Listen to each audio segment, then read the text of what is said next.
Okay, so right off the rip in this episode, I have to say the narratives changed drastically in this show. The story and the events that we're used to are no more. And I thought that this show had I thought it had its setting. It was going to be in the school. And it's taking us outside of the school, which is something that they have iterated in this show about, this is school grounds. You don't go outside of school grounds unless it's a special occasion. So we're going to an island, and now it's about a survival game. Who can survive and work together as a group?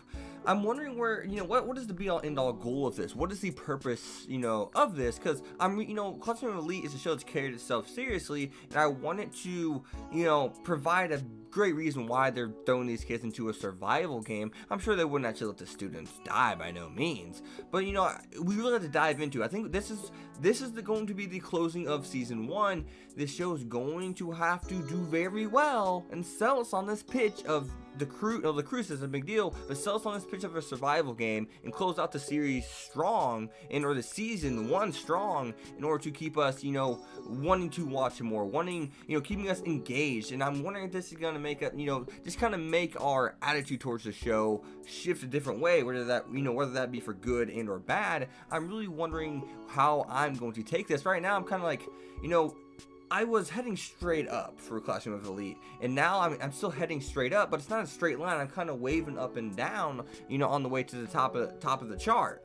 So, what I mean by that is I'm just kind of worried a little bit. I'm kind of like, how's this gonna go? I'm not sure. It's done great so far, but I'm really wondering how they're going to sell us on this survival game.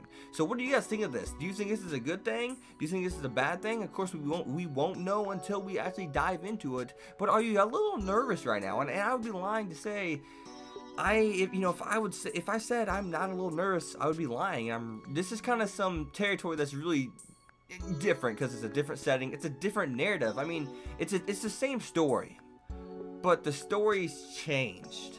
The setting's changed. The events that are about to take place are nothing like we've been used to. We thought we had this format for this show set in stone, but it doesn't look like that anymore. But the thing that everyone's going to want to talk about, and hopefully you guys made it this far into the video, because this is a very serious topic we need to talk about next, and that is the whole teacher-student, relationship, dialogue. I think those two always have the best dialogue. Ayano and his teacher, Class D, she says, someone called the school and said, you need to be expelled.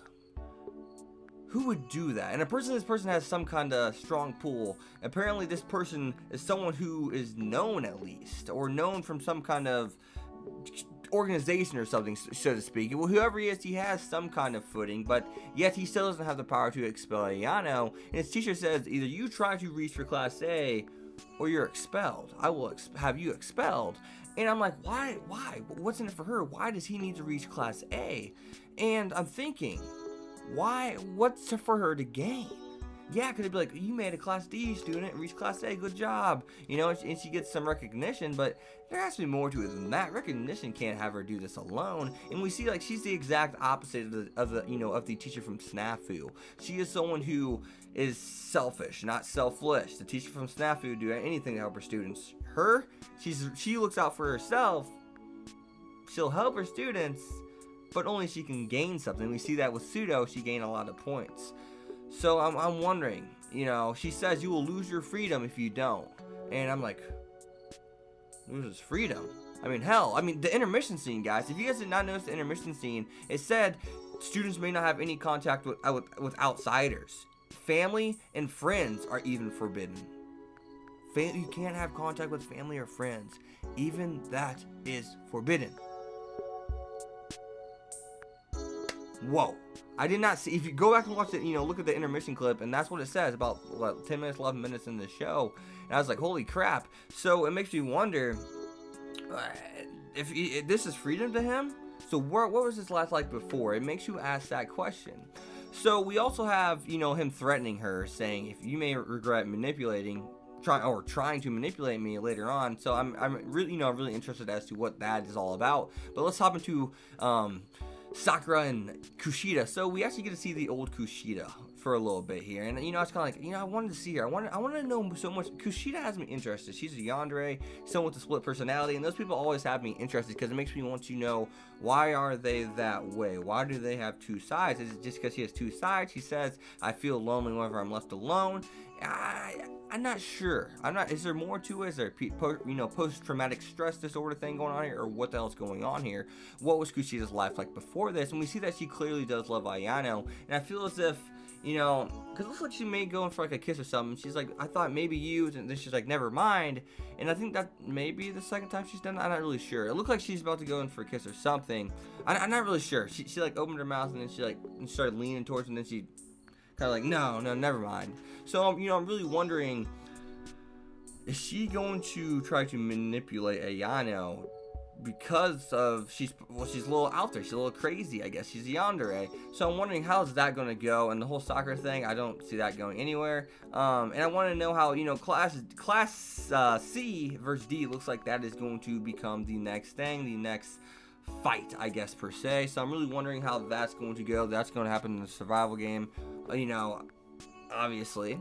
But we have Class A student who looks as if they kind of foreshadowed that he's on the lookout for these students. He's watching Class C, and he's kind of investigating them, seeing what the hell's going on. I'm not sure, but that also could be about, Horikita and Ayano, because people have been talking about Horikita and Ayano in this show so far, or this episode. But I'm wondering, like, sometimes they made it seem as if you can't just raise through the ranks individually.